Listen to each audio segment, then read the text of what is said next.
female's been shot. Breonna loved her family, her community, and more than anything, she loved life. We're not talking about a few rotten apples in a police department. We are talking about a culture of cover-up. An LMPD engaged in a pattern or practice of conduct that violates the First and Fourth Amendments of the Constitution. And it's not that I hate the police. I want our police to do what we paid them for. Proud of the work that our office did on that case. The facts remain the same. Has the power to arrest and charge cops that murdered Breonna Taylor. Brett Hankerson leaving Louisville's federal courthouse moments after a jury found him guilty. This fight is really not over.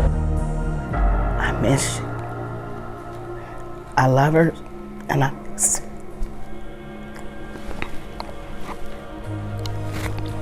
I wish she could come home.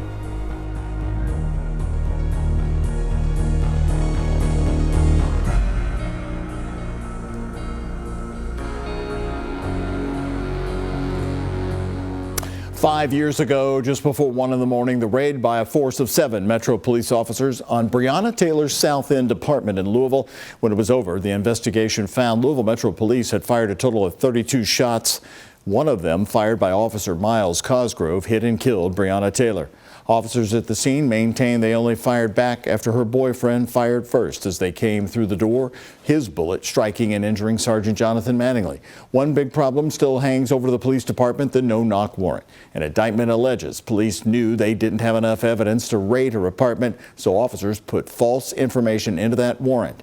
A judge, not knowing it was false, approved the warrant that turned fatal. Breonna Taylor, 5 years later. Hello, everyone. I'm Doug Prophet, along with Isaiah Kim Martinez. And Isaiah, you've been interviewing the key figures in this tragedy now 5 years later. And as we stand, there's still no federal oversight of Metro Police. Right, that consent decree, right? The sort of culmination of all this. We know Breonna Taylor is not named in the DOJ report specifically, or it's not said this is the reason. But we all know the reason why the federal government, the feds, came to Louisville and say, hey, we are looking into this department. It was the Breonna Taylor case that said everything. So ultimately, so many folks here in this community, they are waiting for that agreement. Where does that go? Right now, it sits in the hands of a federal judge who will decide whether to throw it out or approve it. If it approves, it's legally binding and the city moves forward from there. Well, right now, 5 years later, all they really have here in Louisville is the reassurances from the mayor and a police chief that they would enforce some of the outlines, because right now the federal government's peeling back on these consent decrees. Right, and we've heard both the mayor and the police chief say we have not waited for this consent decree to go into effect. They say, look at all these reforms, these things that we've changed that actually are outlined, to their credit, in the actual document, as far as like, here's what LMPD needs to change. But bottom line here, a lot of folks, or the concern is, well, who is the one sort of making sure that certain things are being done, that oversight? And as of right now, there is no independent monitor, though the mayor says that there will be one hired regardless, but ultimately without the consent decree, there isn't a federal judge overseeing the whole process. We also heard some surprising comments from the police chief. We did. He specifically, and we're going to hear this here in just a little bit, he specifically said the words LMPD failed, and it's something that Breonna Taylor's mother says she heard for the first time. Did good. Thank you. Good job. A show of support for Tamika Palmer as I was finishing my interview with her on March 12th, a day before the date she wishes she could erase from the calendar, March 13th. 5 years. Breaks my heart. Now, Breonna Taylor's mother says for the first time she's hearing LMPD acknowledge they fell short. That incident was an absolute tragedy, and LMPD failed. Chief Paul Humphrey a week ago. For that, we are very sorry that our failures contributed to their pain. It's the first time I've heard anybody say that they've screwed up. And I think that's huge. It's been 5 years since the botched police raid on Breonna Taylor's home. It shouldn't have never happened, and she deserves to still be here. March 13th, 2020, Metro Police shooting and killing her. Breonna Taylor! This memorial for Breonna set up at Jefferson Square Park, her face resting above flowers and a sign reading, "Legends Never Die." Supporters inside City Hall. When we fight, we win. Breonna's aunt, Bianca Austin. No personal agenda today.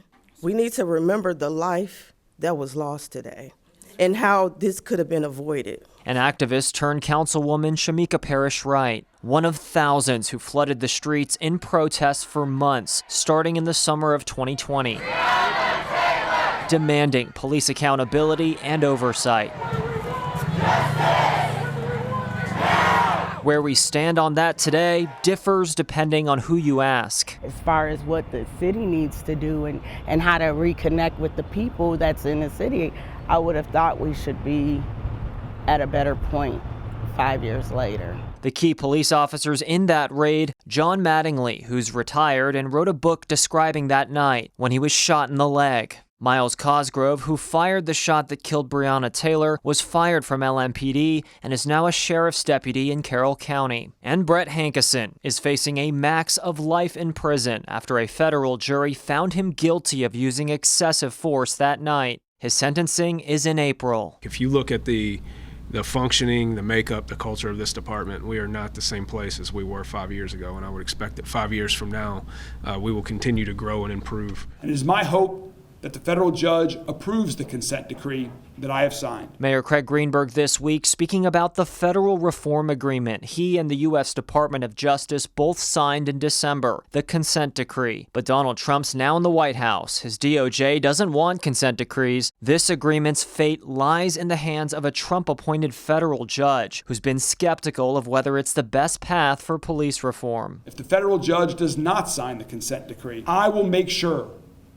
that we at Metro government, that LMPD, implements the policies and practices that are in the consent decree. What's your message to LMPD or mayor? Have they done close to enough to this point in your mind?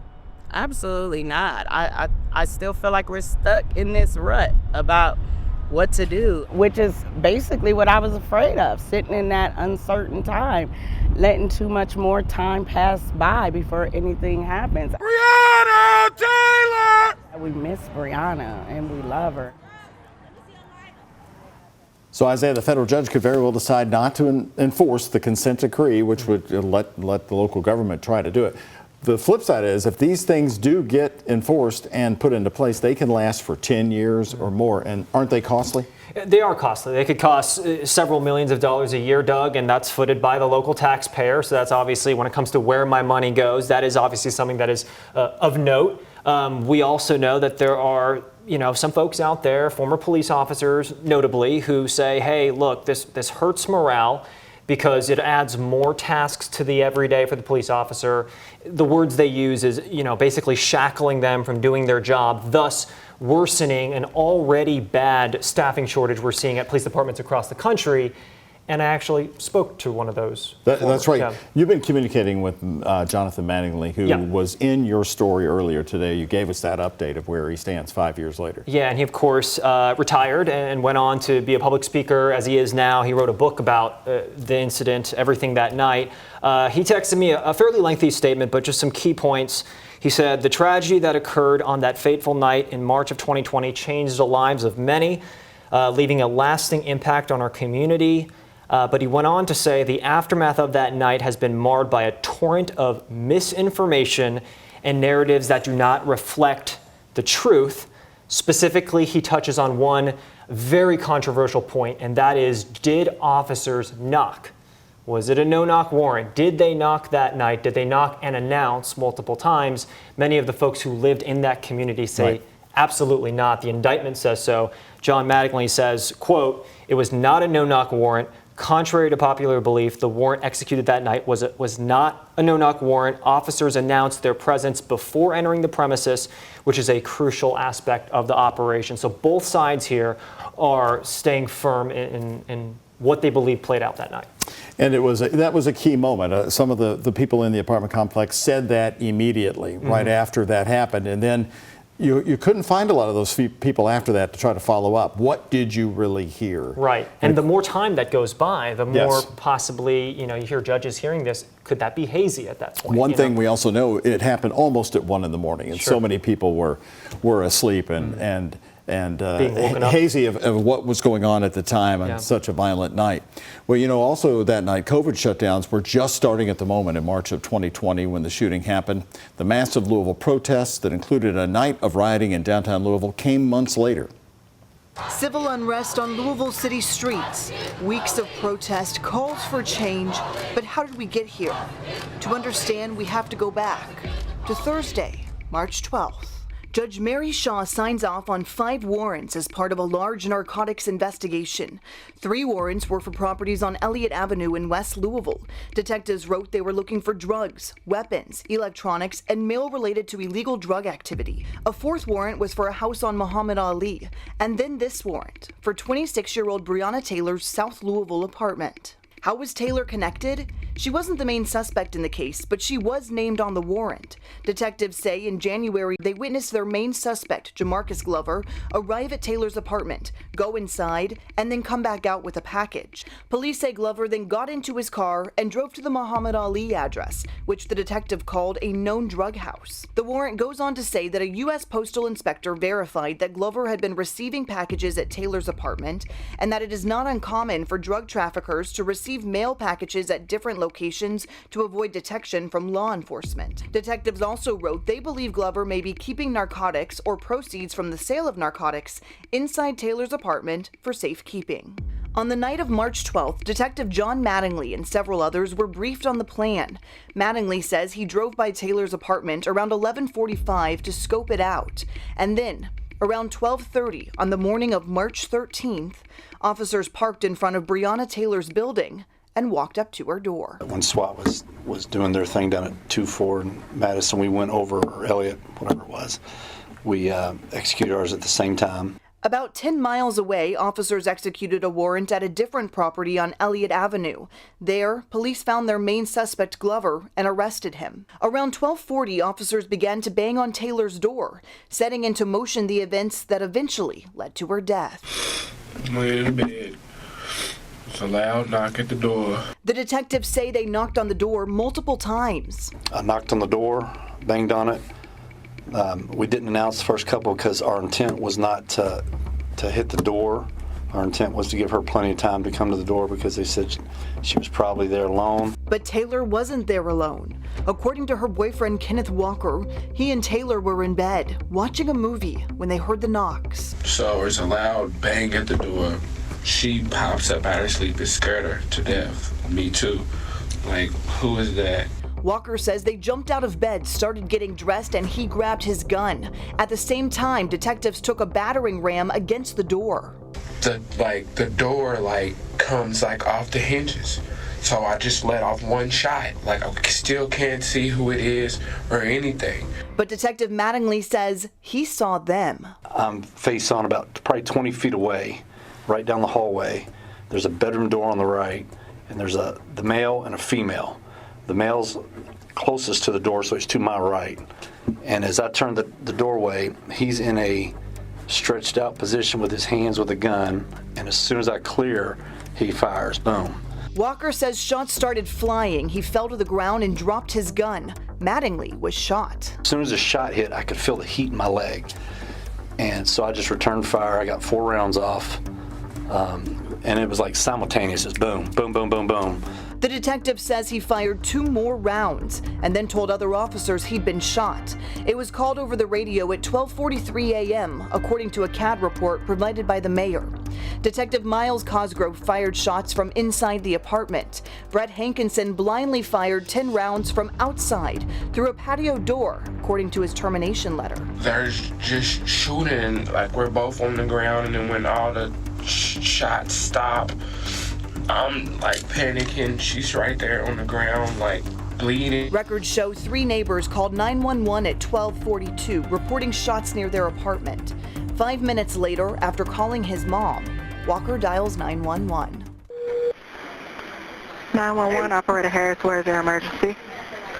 I don't know what's happening. Somebody kicked in the door and shot my girlfriend. Okay, where are you located? I'm at 3003 Springfield Drive, apartment 4. 3003 Springfield Drive, apartment number 4? Yes. Oh my God. Okay, how old is your girlfriend? She's for 26. Bring it. Oh, you said 26. Where was she shot at? I don't know. She's on the ground right now. I don't know. Meanwhile, officers rushed to the scene on word of an injured detective. Officers on scene put a tourniquet on Mattingly's leg as they wait for EMS. At some point, EMS shows up. It seemed like forever. I don't know how long it took. Mattingly was rushed to University Hospital where he went into surgery. According to the Taylor family attorneys, 120 LMPD officers went to the complex in the hours after the shooting, but no one went into the apartment to provide aid to Taylor until Walker was called out. I'm still yelling help because she's over here like coughing and like I'm just freaking out, but I'm on the phone with her mom now at this point. So they keep yelling, come out. So I'm like, okay, it's the police. Walker says police told him to drop his phone, so he does. And then he walks backwards to the officers. Yeah, I'm doing everything they're asking me to, slowly and surely. Like, I'm like scared to death. Walker surrendered to police as SWAT moved into the apartment, finding an unresponsive Breonna Taylor on the hallway floor. Walker was arrested at the scene and taken to LMPD headquarters, where he was interrogated for several hours, the interview wrapping up around 5:30 in the morning. Like, I literally don't understand this at all. Yeah. I have no reason. Like, I don't understand at all why they would be knocking on her door unless it was a mistake. Like, at all. And I asked that out there a million times, like, why were y'all even at the door? Nobody had an answer. That's what we're here to figure out, man. Walker was charged with attempted murder of a police officer, a charge that was later dismissed. Later that day, LMPD briefed the media about the incident. Victim who died is, we're still working through what her involvement was on the narcotics investigation. And her identity will be released by the coroner's office at a later date. As police briefed the media, the Public Integrity Unit searched through Taylor's apartment. Getting a warrant right after the shooting, they spent much of the day collecting evidence, including blood, hair, fingerprints, clothing, guns, and electronics. 2 days later, on Sunday, March 15th, we first learned the name of the victim, the Jefferson County coroner identifying her as 26-year-old Breonna Taylor. And we pick it up 5 years later. It goes right back now today to that warrant. Would they have been there had that warrant, the accusations are, not been falsified by those Metro police officers? And Isaiah, still never forgotten, 4 days into the protests, I mean, the city was filled with massive groups of people. And Sadiqa Reynolds, who was the president of the Louisville Urban League at the time, 4 days in, came on this TV station, and this is what she said. I looked it up again. I've looked at the affidavit. It's not a good warrant.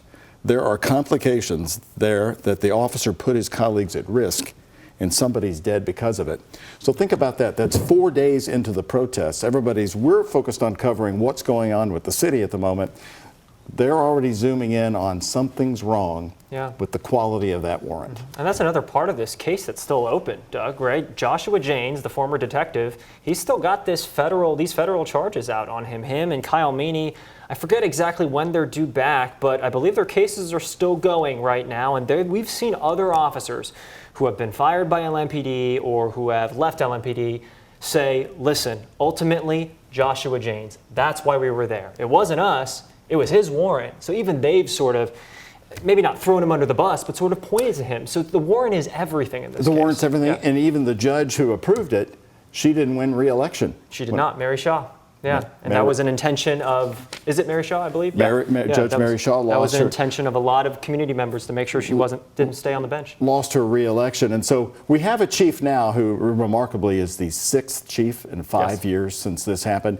He was on the force, but was not involved in the South End raid. Yeah, and we heard, he had, at the time, there were some moments where I believe there's some audio of him speaking with some National Guard members, some National Guard troops, of maybe some controversial comments he made in the height of these protests. But bottom line here is Paul Humphrey has been a part of this department for, 18 years? Mm-hmm. He has seen all this. He's the first chief since 2020, basically, that we've had since that point to say, yeah, I was there during this. Not Erica Shields, not Jackie Gwynn Villaroel. And he now is in a position where he could sort of say what he really feels. And what he told us in an interview at one of his briefings just a couple weeks ago, he said, quote, "That incident was an absolute tragedy and LMPD failed." LMPD failed, he said it. And we want to bring you an extended version of Chief Paul Humphrey. I think if you look at the functioning, the makeup, the culture of this department, we are not the same place as we were 5 years ago, and I would expect that 5 years from now, we will continue to grow and improve from this point forward. I mean, it's been well documented. I'm the 6th chief since then, just 5 years ago.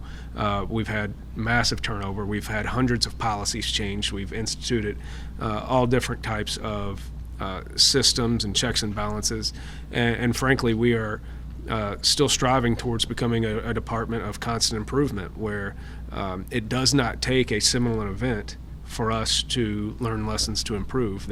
That is how we operate on a day-to-day basis, and that's the challenge to myself, and that's the challenge that I put forth to every officer on this department, is that we make sure that our successes are intentional, and we make sure that when we have places where we need to improve, that we have systems in place to challenge that and find ways to make sure that we do those things better the next time. And so I would think that I know that anniversary is often a time of pain for many, but it's also a time of reflection and recognizing where we were versus where we are. And joining us now here to talk about how things have changed and haven't changed in the past 5 years is Lamont Collins, the founder of the Roots 101 Museum. It's in downtown Louisville.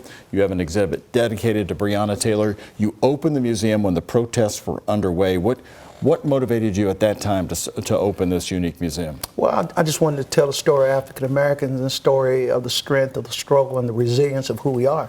And that story has to be told. Yeah, I mean, it is a situation, Lamont, and we've talked about this. I mean, specifically on the chief, you know, we had been talking back when there were rumors, right? Like, is he the guy internally? Everyone was sort of acting like it. He was talking like a chief, and you sort of said, yeah, it would make sense for he to be in that, and you support him. I definitely support him. I mean, he's the kind of guy you can go to and talk to. But even though I support him, I still don't know the roots and the soil of the police department, right? You can turn the soil over, but put the same seeds back in the soil. So I can't testify to what's going to happen, but I can testify to the guy that I've known and seem like he's trying to do the right thing. And can I ask too, real quick? Go ahead. He specifically seemed very confident that they sort of don't need the DOJ for them to make reforms. He's sort of been more vocal about that recently. Listen, we're doing this. It's about our officers. That's a piece of paper. Like, great, it's great to have them, but ultimately it's up to us. Do you read into that at all, and does that affect sort of the trust? I think any CEO, any coach feels they can control their team and put their spirit to the team. But historically, we don't know if that's enough, because historically it hasn't been enough. So I think outside eyes is what we want to see. When I say we as a community, because we know the history of what has happened in our community. So we don't know. Well, talking about the history, you're a Louisville native. Did you feel momentum coming out of 2020? And now 5 years later, how do you paint a picture of Louisville? Have we gotten back to where we were before 2020 as far as race relations are concerned here? That's a hard question to answer. Do I say that we have come forward? Yes. But like most things, you go forward and then you go backwards. I don't know if the motor's ever been continually going forward. You know, when you look at a community and you keep taking losses, when I say a community that historically has been deprived of the right thing to do or the right results to what we feel on a national level, there's trauma throughout our community. You know, your business is in downtown Louisville, and you've told me that the museum's interest has only grown since 2020. Oh, it's no doubt. People are seeking you out for interest, and yet there's this odd disconnect, this retreat, that also the city hasn't moved forward, but they're coming to you for understanding. Yes, and that's a beautiful thing to be. That's what we designed the museum to be. But the attention we get on a national level, we are the people, or we are the museum that people feel can give the right story and the right answer, and not afraid of the results from saying what we feel. I'm curious if, say, the consent decree does get denied, right? And we're at a point where the mayor promises there's going to be an independent monitor. They've already allotted the money for it. That's going to essentially sort of do the same thing.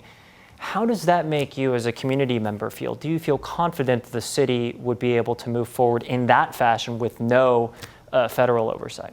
Well, again, that's a hard question. Historically, I could say we need the oversight, because you would not have an oversight if you need to be oversighted, right? So I think the pudding's there, the recipe's there to do the right thing, but I can't say we've seen the right thing over 50 or 60 years. We just haven't. And because of that, sometimes you need eyes on the prize in order for the prize to come through. And historically, we need eyes on the police department so we can feel good about the police department. If you had to pinpoint at Lamont, where did the momentum start fizzling and why? Coming out of 2020, with you had weeks and weeks, 180 days of protests, massive protests in this town. Then suddenly that goes away. Where did things start unraveling? I think, we got to talk about mental health too. I think it unraveled when the same things they've saw, they still see. And that would make anybody wonder if this world's getting better or if life's getting better.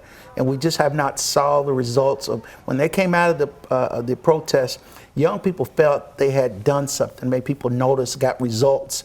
And I'm not sure if they got the results. Like I said, economically, there's no more black businesses downtown of ownership. Economically, the school system's being attacked. There's so much still going on in the community that the trauma's real. And until we start dealing with the trauma that we deal with and just say it'd be a better day, I don't think that's enough in the black community. As someone who's very well connected in this city, can you either confirm or deny, what are your thoughts when you hear Paul Humphrey say, if you look at the functioning, the makeup, the culture of this department, we are not the same place as we were 5 years ago, essentially saying we are a very different department.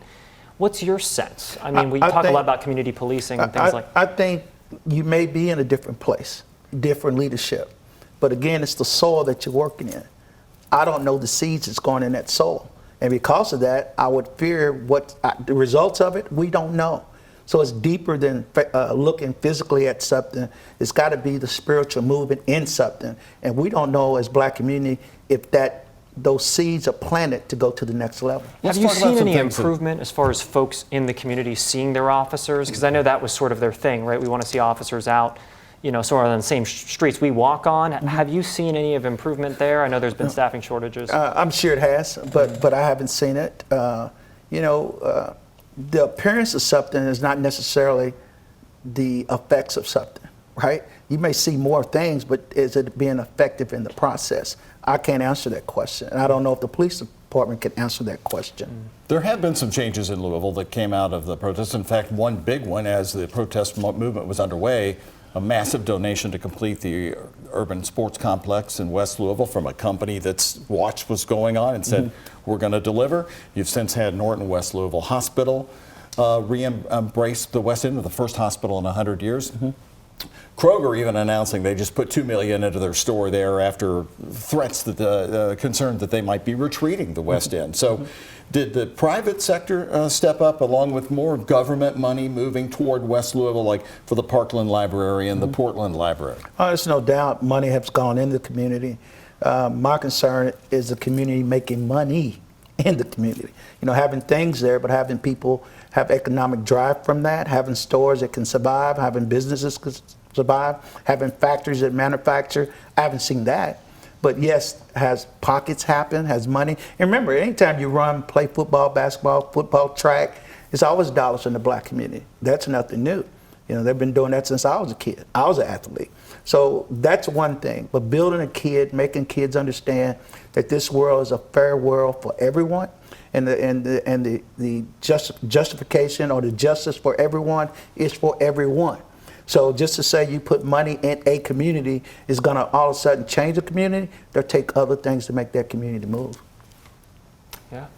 You got any others? Well, I think I want to wrap this up with your thoughts on what proof did you need in the end to see that this community had really changed now 5 years later after Breonna Taylor? If you had to put your finger on one thing. I think the greatest thing I've seen is black-led nonprofits. when young people can sit at the table or sit at the table with people they couldn't sit at the table before, and not just sit at the table, had a voice at the table. I see that more than ever. I see young people starting their nonprofits, starting their community, and coming together for a goal to be better for everyone. That's been great. I've never seen that kind of movement in Louisville, Kentucky. All right. We both want to thank you, Lamont, well, thank you guys. for coming in as Roots 101 continues to show renewed interest in downtown Louisville. Thank you. Appreciate it. Thanks, guys. Well, had she been alive on June 5th, 2025, Breonna Taylor would have turned 32 years old. Meantime, many Louisville residents now see the police department in a much different way. Instead of protesting them, they're demanding more officers on the streets in Louisville. We want to thank you for watching. This has been a WHAS 11 Plus special presentation.